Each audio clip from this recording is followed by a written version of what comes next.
Кайрымдуу бол коомдук фонду кайрылган ар бир жаранга колдоо көрсөтүп, муктаждуулугун чечип берүүгө болгон ишин жумшап келет. Бирок бир учурда гана колдоо көрсөтө албай калат. Бул деген жараткандын буйругуна.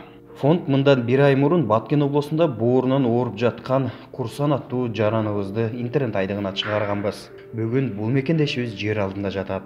Бер туугандарына терең кайгыруу менен көңүл айтабыз. Бирок чогулуп жаткан акча каражат Курсандын бир туугандары 5 муктаж мекендешке 90 000 сомдон беришти. Себеби ден соолукка деп чогулган каражат ден соолук маселесине жумшалыш керек. Бул акча берилген 5 мекендештин бири Турциянын Измир шаарында жаткан кыргыз мекендешибиз Элмира Кадыровага берилди.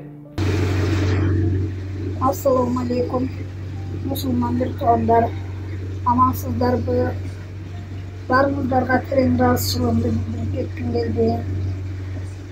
Өзүңүздөр бөлөгел бөтөндөрдө үй бүлө багам деп иштеп жүрсөңүздөр дагы кайдыгер карабай кол сунуп көмөк көрсөтүп жатасыздар.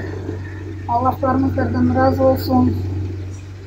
Сиздерге бекем ден соолук, кайжыбас кайрат, иштериңиздерге ийгилик, тапканыңыздар берекелүү болуп, жалаң гана жакшылыктарга буйрусун демекчимин. Дуаларым ар дайым сиздер менен.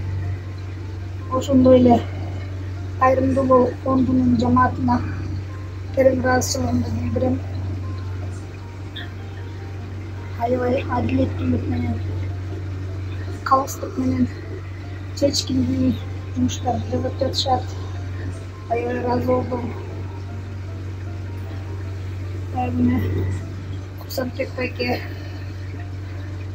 өтүп кетиптир, жаткан жери жайлуу, топурагы торко болсун. Аллахым билбей кетирген күнөөлөрүн өзү кечирсин. Бала чакасына, бир туугандарына сабыр берсин. Ошол Курсанбек байкенин арткан акчадан Азамат Байматов мага окшогон муктаждарга бөлүп берди. Сиздерден терең ыраазычылык билдирем, рахмат. Мен да ушундай калыстык караганына аябай ыраазы болдум. Себеби мен дагы бир туугандарыма айтам, эгер мен операцияга жетпей өзүм өтүп кетсе, мага деп операцияга деп чогулгон акчаны, элден келген акча менден башка муктаждарга таратылып берилсин деп. Ошол туура. Барыңыздардан Аллах разы болсун. Аман болуңуздар. Иншаллах айылып жакшы болуп кетсем, жакшы видеолорду, кубанычымды сиздер менен бөлүшкөндү Аллахым насип кылсын. Аман болуңуздар. Элмира Кадырова бүгүнкү күнү оор абалда Турцияда жатат. 10 жылдан бери өпкө оорусу менен ооруп келет. Азыркы күнү өпкөсүн жана жүрөгүн алмаштырыш керек деп доктурлар айтууда. Мынтип бөтөн жерде оор абалда жаткан мекендешке ар бир кыргыз элинин колдоосу керек болуп турат. Ошол себептен ар бир кыргыз элине кайдыгер карабай колдоо берүүгө чакырык кылмакчыбыз.